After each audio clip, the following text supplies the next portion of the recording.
మళ్ళీ ఏదో చిక్ చిక్ చిక్ చిక్ అనే సౌండ్ వస్తుంది. అంటే ఆఫీస్ లో ఉన్నాను, సో అందుకని సార్ ఆఫీస్ వర్క్ చేస్తూ నేను మీకు కాల్ మాట్లాడతాను సార్. మరి తర్వాత చేయనా? పర్లేదు చేయదు సార్. మీకు ఆ డిస్టర్బెన్స్ లేకుండా నేను నెమ్మదిగా నా వర్క్ చేసుకుంటూ మీకు ఆన్సర్ చేస్తాను. పర్లేదు. మీ వర్క్ చేసుకుంటూ నాకు ఆన్సర్ చేస్తారా? మీరు కంఫర్టబుల్గా ఉన్నప్పుడు చేస్తా కదా, ఎందుకు అంత మనకి కంగారు ఏముంది?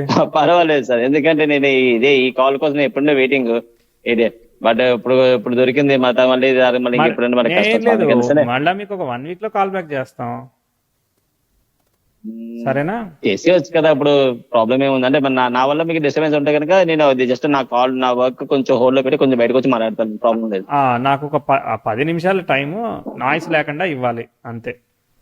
ఓకే షూర్ సార్, వెయిట్ చేస్తాను లైన్లో ఉంటాను. Okay sir. నేనైతే ప్రజెంట్ నా వర్క్ ఆపా కొద్దిగా. Okay right. Okay sir. Okay, మేము ఇది యూట్యూబ్లో కేస్ స్టడీస్ కోసం, ఆస్ట్రాలజీ కేస్ స్టడీస్ కోసం అప్లోడ్ చేస్తాం. మీకు ఓకే కదా? Okay sir. Date of birth detail చెప్పండి. 9th August 1991 sir. సార్ ఇప్పుడు మీకు యాక్చువల్ గా నాది డేట్ ఆఫ్ బర్త్ కావాలంటే ఇప్పుడు 9th August 1991 అన్నది నా SSC లో ఉంది సార్. బట్ నా డేట్ ఆఫ్ బర్త్ వచ్చేసరికి 9th June 1989. Super. Okay, time సర్టిఫికేట్లో కాదు, ఒరిజినల్ చెప్పండి. 1:05 సార్. ఆఫ్టర్నూన్ ఇది 1:05 మధ్యాహ్నం 1:05. ఊరు? అవును సార్. పుట్టింది విశాఖపట్నం సార్. విశాఖపట్నం.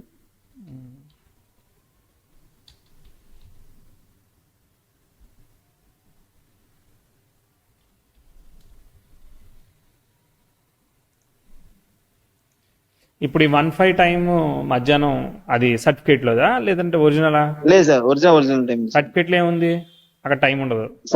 సర్టిఫికేట్ లో టైం ఏం లేదు సార్. జస్ట్ అప్పుడు ఓన్లీ సర్టిఫికేట్ టైం ఇస్తే మనకి రాదు, మనం ఒరిజినల్ దే ఇవ్వాలి. ఒరిజినల్ ఇస్తేనే సరిగా చెప్పలేకపోతున్నాం, సర్టిఫికేట్ ఏం చెప్తాం ఇక. Okay sir. రైట్. సో ఇది కరెక్టా కాదా అనేది ఎట్లా తెలియాలి? మరి మీకు ఎలాగా మళ్ళీ చెప్పాలి అన్నది పేరెంట్స్ పక్కా రాసిందే అంటారా? మమ్మీ డాడీ పక్కా రాసిందే సార్. మమ్మీ డాడీ వాళ్ళు రాసిందే అది. ఓకే, చూద్దాం, ఒకసారి వెరిఫై చేస్తున్నాను. సార్. ఒకటే సెకండ్. ఇంకా ఏంటి క్వశ్చన్స్ ఏంటి అసలు? అంటే నాకు కావాల్సిన రెండు సార్. ఒకటి, నేను గవర్నమెంట్ జాబ్ కోసం నేను ట్రై చేస్తున్నాను, అదే ఒకటి. ఇంకోటి ఏంటంటే నాకు మ్యారేజ్ ఎప్పుడు అవుతుంది. ఈ రెండే సార్. ఈ టైం ఏదో తేడా ఉన్నది కదా? ఏ సార్? ఇప్పుడు మీరు ఇచ్చిన బర్త్ టైము డిఫరెన్స్ ఎక్కువగా కనబడతా ఉన్నది. టైం మీద నాకు డౌట్ ఉన్నది. టైం మీద అదే సార్, షూర్ సార్, అది కన్ఫర్మ్ అది. సరే ఒకసారి. ఎందుకంటే నేను ఇది మా జాతకం చూస్తారు కదా, మమ్మీ వాళ్ళు చూపిస్తారు కదా, వాళ్ళకున్న అదే టైం చెప్తున్నాను. ఆఫ్టర్నూన్ 1:05 1:05 చెప్పారు. మధ్యాహ్నం టైం జోన్లో ఒక్కోసారి డిఫరెన్స్ వస్తూ ఉన్నది. ఒక్కసారి దుస్వభావ లగ్నానికి కేతు నక్షత్రం ఈ యొక్క జోన్లో సరిపోతా ఉందిలే. సరే, ఆ 1:05 వేద్దాం, ఇక మిగిలింది దేవుడికే అర్పిద్దాం. Okay sir. ఓకే, సో 1:05 వేసే చెప్తాను. సో ఏంటి క్వశ్చన్? గవర్నమెంట్ జాబ్ కోసం ట్రై చేస్తున్నారు. సో ఇప్పుడు ఏం చేస్తున్నారు? ప్రెసెంట్ గవర్నమెంట్ అవుట్ సోర్సింగ్ లో చేస్తున్నాను సార్. ఓకే, ఏంటిది అవుట్ సోర్సింగ్ అంటే? ఏం చేయాలి? ఆఫీస్కి వెళ్ళాలి? Primary health. అవును సార్, అర్బన్ ప్రైమరీ హెల్త్ సెంటర్లు ఉన్నాయి కదా, అందులోనే నేను డేటా ఎంట్రీ ఆపరేటర్ గా చేస్తున్నాను. Okay okay okay. సో ఇప్పుడు అది పర్మనెంట్ కావాలా లేదంటే వేరే జాబ్స్ ట్రై చేస్తాను? నేను ట్రై చేస్తాను. రైల్వేస్ అవి నేను రాస్తున్నాను. ఎప్పటి నుంచి రాస్తున్నారు రైల్వేస్ ఇవన్నీ? అవి నేను ఫ్రమ్ 2017 నుంచి రాస్తున్నాను. ఓకే, ఈ ప్రైవేట్ జాబ్ ఇదే గవర్నమెంట్ కాంట్రాక్ట్ జాబ్ ఎప్పుడు వచ్చింది? ఇది లాస్ట్ 3 years అవుతుంది సార్ వచ్చింది. అంటే 21 లో వచ్చింది. అప్పటి నుంచి చేస్తాను. అదొకటి. ఇంకో క్వశ్చన్ ఏంటిది అన్నారు? ఇంకోటి మ్యారేజ్ ఎప్పుడు అవుతుంది? ఓకే. సో 21 లో వచ్చింది, ఎలా ఉందో చూద్దాం. అసలు మామూలుగా చార్ట్ ఎలా ఉందో చూద్దాం. సో కాంట్రాక్ట్ ఏదో ఒకటి మనకైతే గవర్నమెంట్ సంబంధించింది వచ్చింది. సరే చూద్దాం. ఇది ఏపీ అవుట్ సోర్సింగ్, ఏదైనా సంథింగ్ రిలేటెడ్ గవర్నమెంట్ వచ్చింది. కన్యా లగ్నం చంద్ర నక్షత్రంలో పడింది. కేతు దశమంలో ఉన్నాడు. లగ్నాధిపతి సింహరాశి కదా. అది సింహరాశి వచ్చిందా? 9th June 1991 కదా. 1989 నాది, 9th జూన్ 1989 నాది ఒరిజినల్ అయితే. ఎంత ముందుది సర్టిఫికేట్దా? సర్టిఫికేట్ 9th ఆగస్ట్ 1991 అన్నది సర్టిఫికేట్ ది, 9th జూన్ 1989 అన్నది ఓకే నాది okay original date. Okay okay okay check చేద్దాం, మళ్ళీ చేద్దాం, మనం బోర్ల బొక్కలు పడ్డాం, మళ్ళీ లేద్దాం. 1989 మధ్యాహ్నం సింహరాశి. థ్యాంక్ యూ అండి సింహరాశి అని చెప్పినందుకు. కన్యా లగ్నానికి కేతు నక్షత్రం వచ్చింది. సో దిస్వభావ లగ్నం, లగ్నం మారదు, టైం మారదు కాబట్టి లగ్నం మారదు. నక్షత్రం అక్కడ అశ్విని వచ్చింది, ఇక్కడేమో మగ వచ్చింది, అంతే తేడా, సేమ్ అదే 37.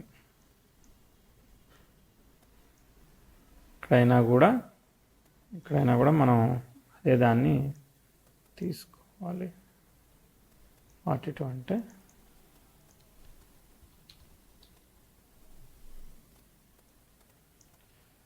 ఇప్పుడు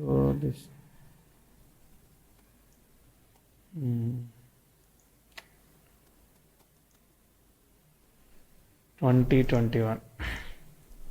సో ఇది 1-2 నిమిషాలు పెంచాలి, బట్ నేనేం చేంజ్ చేయట్లేదు, చూద్దాము. 2021-20 దగ్గర అంటే ఇది నాకు 2021 సార్. అదే క్యాలెండర్ ఇయర్ 21 జూన్ 22 వస్తుంది, 20 జూన్ టు 21 వస్తుంది కదా, అలా అనమాట. అవును సార్. నాకు ఇది అంటే ఇది రావడం నాకు ఇది 21 లో వచ్చింది. Okay okay okay joining date మటుకు మీకు మారుతుంది, జాయినింగ్ డేట్. పర్వాలేదు. సో మూన్ దశ నడుస్తూ ఉన్నది. మూను కేతు ఒకే నక్షత్రంలో సింహరాశిలో ఉన్నారు. మూన్ స్టార్ని వేరే ఒక గ్రహం ఏది ఆక్యుపై చేయలేదు. వాళ్ళిద్దరు కూడా సింహరాశిలో ఉంటూ లాభ భావంలో ఉన్నారు, అంతే. Okay, so that is giving kind of a job. Okay, సరే, అది పర్వాలేదు. మూన్ దశే నడుస్తూ ఉన్నది, ఓకేనా. తర్వాత మీకు రవి అనేవాడు కుజ నక్షత్రంలో ఉండి, కుజుడు లాభంలో ఉన్నాడు, లగ్నాధిపతి రవి నక్షత్రంలో ఉన్నాడు. ఇవన్నీ కూడా ఫేవరబుల్ మ్యాటర్స్. తర్వాత దశమంలో ఉన్న గ్రహము శుక్రుడు ఒకే నక్షత్రంలో లేకపోవడం మంచిది.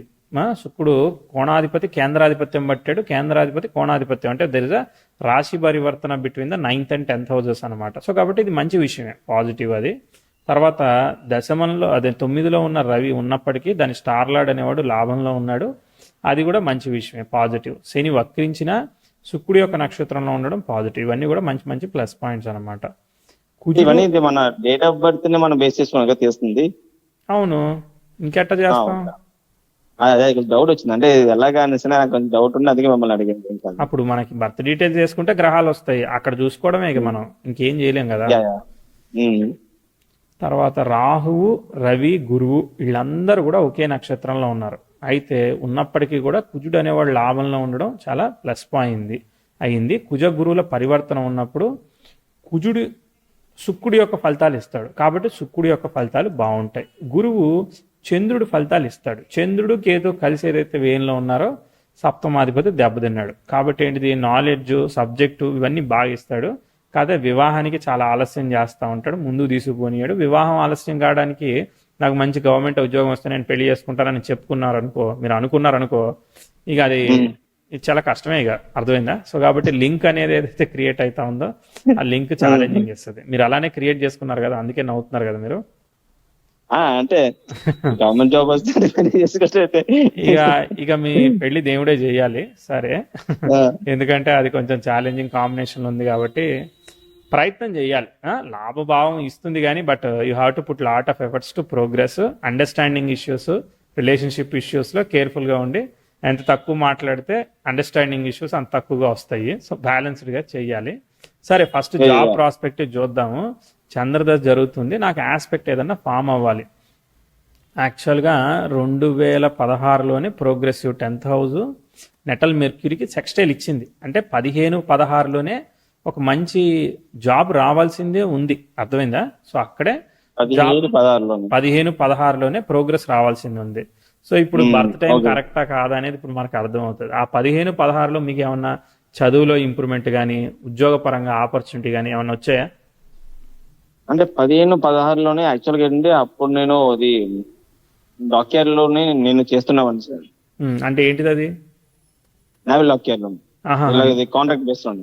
ఓకే ఓకే, అది బాగుందా? అది బాగుందా, మంచిగా ఉందా? శాలరీ అంతా అది బాగానే ఉండేది. నేను అప్పుడు అది చేస్తూ అప్పుడు నేను బిగినింగ్ అనమాట. ఇప్పుడు గవర్నమెంట్ జాబ్. నేను అది రైల్వేకి నేను బిగినింగ్. సో అప్పుడు నేను కొన్ని ఎగ్జామ్స్ రాశాను, రైల్వే ఎగ్జామ్స్ రాశాను. ఓకే, అదొకటి అయిపోయిందా? తర్వాత రెండో ఇంప్రూవ్మెంట్ చెప్తాను చూడండి. అంటే యాజ్ పర్ దిస్ టైం ఇక నాది ఇదంతా డౌట్ఫుల్గా ఉంది, ఏదో ప్రయత్నం చేస్తున్నాను. సో 18లో మళ్ళీ ఇంకో ఇంప్రూవ్మెంట్ ఇచ్చింది. సో 10,000కి అన్యాయం చేసింది మెర్క్యూరీ. సో ఇక్కడ కూడా ఒక ఇంప్రూవ్మెంట్ వచ్చిందా మరి? 18 June 19 June around the time. 18 June లో అంటే అప్పుడే నేను ఈ గ్రూప్ 3 ఎగ్జామ్ రాశాను అనమాట. సో వర్కౌట్ గ్రూప్ 3 కాలేదు. ఎగ్జామ్ అంటే అది వర్కౌట్ అయినట్టే కదా సార్ అది. ఎందుకంటే నేను అది చూసుకోలేదు. బట్ నేను అది ఫస్ట్ ఫేజ్ లోనే వాడు పెట్టిన లిస్ట్ లోనే నేను అది క్వాలిఫై కాలేదు. సో క్వాలిఫై కాలేదు అని చెప్పి నేను అది వదిలేసా. ఇప్పుడు అది అరౌండ్ అది 2017 అంటే నేను అది 18 నేను అది చూసుకోలేదు, వదిలేసాను. బట్ దాని తర్వాత వాడు పెట్టిన సెకండ్ థర్డ్ లిస్ట్ లోనే నా పేరు ఉంది. Okay okay, very good. అప్పుడు నేను చూసుకోలేదు. చూసుకోలేకపోవడం వల్ల మిస్ అయిపోయినట్టేనా అది? మిస్ అయిపోయినట్టు సార్. మంచిది. దాని తర్వాత మళ్ళీ ఇంప్రూవ్మెంట్ అవుతుంది. ప్రోగ్రెసివ్. దాని తర్వాత ఇంకో ఆస్పెక్ట్ కానీ సరిగా పనిచేయదే.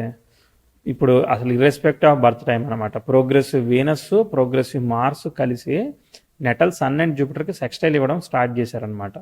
కాబట్టి వాళ్ళిద్దరు కూడా రెట్రో అనమాట, వక్రత్వ దోషం పొందారు. కాబట్టి వాళ్ళకి సెక్స్టైల్ అంతా స్మూత్గా బాగానే ఉన్నట్టు అనిపిస్తుంది కానీ సాటిస్ఫాక్షన్ ఇవ్వనివ్వదు. అంటే తినేస్తుంది అనమాట. ఈ ఆస్పెక్ట్ ఇవ్వనివ్వట్లేదు, ఆపర్చునిటీ ఇవ్వనివ్వట్లేదు. సో కాబట్టి 23, 24 ఏదైతే ఉన్నదో అసలు ప్రోగ్రెస్ని అస్సలే చెయ్యట్లేదు. ఇస్తున్నట్టు ఇచ్చి డిసప్పాయింట్ చేస్తుంది. కాబట్టి ఇది irrespective of your birth time it is giving negative result అనమాట. అర్థమైందా? సో కాబట్టి 23, 24, 25 వరకు అది పనిచేస్తూ ఉన్నది. తర్వాత మీకు ఒక బుక్ వస్తూ ఉన్నది 25 మార్చ్ నుంచి 26 అక్టోబర్ మధ్యలో ఉంది. అంటే రేపు అప్కమింగ్ మార్చ్ నుంచి శని నక్షత్రాన్ని ఎవ్వరూ ఆక్యుపై చేయకపోవడం అనేది ఒక అదృష్టం. దాని స్టార్ లార్డ్ అయిన శుక్రుడు దశమంలో ఉండడం అనేది ఇంకో విశేషం అనమాట. ఇప్పుడు ఈ ఆస్పెక్ట్స్ రిలీవ్ అయిపోయి మనకి ప్రోగ్రెసివ్ ఆస్పెక్ట్ పర్వాలేదు, అది వదిలేస్తే దశాభుక్తి అనేది బాగుంది. కాబట్టి ఏంటంటే దీనికి ఏంటిదనంటే స్ట్రైట్ ఫార్వర్డ్గా గవర్నమెంట్ జాబ్ వచ్చే కాంబినేషన్ కాదు. ఎందుకంటే 3rd and 8th lord star 11th ఉంది. మళ్ళీ దానిలో పరివర్తన ఒక ట్విస్ట్. అర్థమైందా? Ravi is indicating the result of Chandra, sorry Guru is indicating the result of Chandra అనమాట. Ravi is giving the result of puja. 11th ఉన్నాడు, రాజగ్రహాల మధ్య కనెక్షన్ ఉంది. 9, 11 ఉంది. అంటే మనం ఒక సజెషన్ ఒక ఇట్లాంటిది కనిపించింది తప్ప సీరియస్గా పవర్ఫుల్ పొజిషన్ ఇట్లాంటిది కనిపించలేదు. కానీ టైం రీత్యా మన కోరిక ప్రయత్నం రీత్యా, ఎందుకంటే ఎంతకుముందు కూడా మంచి మంచి ఆస్పెక్ట్లు వచ్చినాయి, అవన్నీ రిజల్ట్ ఇవ్వలేదు. కాబట్టి నాకు అంత హోప్ లేదు. కాకపోతే మీ ప్రయత్నం, మానవ ప్రయత్నం అసలు వద్దని చెప్పను. అది 100కి 1000 రెట్లు కూడా చేయాలి. సో 25 మార్చ్ నుంచి 26 అక్టోబర్ మధ్యలో మీరు ఆ గోల్ పెట్టుకొని ట్రై చేయండి. ఏంటి గోల్? ఒకటి కాదు, పెళ్ళి తర్వాత ఉద్యోగం 2 ఏదైతే అది అయింది. 2 పెట్టెలను కొడుతున్నాం, ఏదైతే అది అవుద్ది. సో దానికి దీనికి లింక్ పెట్టుకున్నారా ఇబ్బంది అవుతుంది, గుర్తుపెట్టుకోండి. లేదు, దానికి దీనికి నేను ఎప్పటికీ లింక్ పెట్టలేదు. అంటే బేసికలీ అంటే నేను జాబ్ ప్రైవేట్ ఇచ్చాను. బట్ ఇంట్లో వాళ్ళు పేరెంట్స్ వాళ్ళు అంటే మ్యారేజ్ చేద్దాం అని చెప్పేసి చూస్తున్నారు. సో వాళ్ళ ట్రయల్స్ వాళ్ళు ఉన్నారు. మీ ట్రయల్స్ స్టార్ట్ అవ్వాలి, మీరు కూడా వరీ అవ్వాలి కదా. వాళ్ళు వరీ అయితే సరిపోదు, ఈ చార్ట్ మీరు కూడా వరీ అయితేనే అది ముందుకు వెళ్తుంది. కాబట్టి వాళ్ళు చేసేది వాళ్ళు చేస్తారు. సో ప్రస్తుతానికైతే మాత్రం ఇది పాజిబిలిటీ. ఇంకా పాజిబిలిటీ చెప్పడం కష్టమే, కొంచెం ఏంటంటే ఇది డౌట్ఫుల్గానే ఉంది, నాకు కాన్ఫిడెంట్గా లేదు. So you have to try అంతే. అర్థమైందా? ఎందుకంటే combination of sun and Rahu is not seriously good. దాని స్టార్ లార్డ్ మార్స్ అయ్యి మళ్ళీ మార్స్ ఇది ఆస్పెక్టింగ్ ద రాహు అనమాట. కాబట్టి మీరు అంటే రైల్వే అన్నారు ఒకటి, ఇంకేమంటున్నారు? అంటే నాట్ ఓన్లీ రైల్వే, ఇంకా అంటే ఏమైనా ఉంటే ఈవెన్ స్టేట్ గవర్నమెంట్ జాబ్స్ కైనా సరే నోటిఫికేషన్ పడితే పెడదాము, అప్లై చేద్దాము అనేసనే ఉంది. సరే, నాకు ఒక హోప్ ఉంది, నాకు ఒక్క శని భుక్తి హోప్ ఉంది. ఇక్కడ ట్రై చేయండి అంతే. అర్థమైందా? 26 అక్టోబర్ లోపు రావాలి, వచ్చేది ఉంటే నిజంగా. అర్థమైందా? ఎందుకంటే అది 10th హౌస్ బలంగా సిగ్నిఫై చేస్తుంది. శని ఈజ్ ఇన్ శుక్ర నక్షత్ర, శుక్ర in the 10th. So which is good అనమాట. నాకు అక్టోబర్ లో అంతే 2026 అక్టోబర్ లోపు, అంటే ఎంత, 1.5 year అనుకోండి. ఓకేనా? మీరు ఇక మీ జాబ్ ఎలానో చేస్తూ ఉంటారో దాంతోపాటు ఇది ట్రై చేయండి అంతే. వర్కౌట్ అయితే వర్కౌట్ కావాలి. ఇక మీ ప్రయత్నం అంతా ఇక ఇప్పుడే గట్టిగా పెట్టాలి. ఎందుకంటే ప్రోగ్రెసివ్ ఆస్పెక్ట్ సరిగా పోలేదు. నాకు ఈ భయం ఏంటంటే ఈ డేట్ ఆఫ్ బర్త్ అసలు కరెక్టా కాదనేది కూడా డౌట్ ఉన్నది. అది కరెక్టే సార్ అది. సరే కరెక్ట్ అయితే హోప్ఫుల్లీ ఇట్ విల్ వర్క్ అంతే. అంటే నేను అంత కరెక్ట్ గా నేను అది కరెక్ట్ గా ఎలాగని చెప్తాంటే, ఇప్పుడు మమ్మీ వాళ్ళు ఇప్పుడు మ్యాచెస్ కోసం వెళ్తున్నారు కదా, వెళ్ళేటప్పుడు అక్కడ కావాల్సింది ఇదే కదా, అవును డేట్ ఆఫ్ బర్త్ వేరే టైమింగే కదా ఇంపార్టెంట్. అవును, నాకు ఇక్కడ క్యాలిక్యులేషన్ కి డిఫరెన్స్ వచ్చింది. 1-2 సార్లు తప్పు చేశాను. ఏం జరుగుతుందో తెలియదు. నా ప్రయత్నం మానవ ప్రయత్నంగా ఏదో చెప్పా నేను. ఓకే, మీ ప్రయత్నంగా మీరు ఈ ఎడ్జ్ ని పట్టుకొని ట్రై చేయండి. సరేనా? ఓకే, రైట్ అండి. All the best.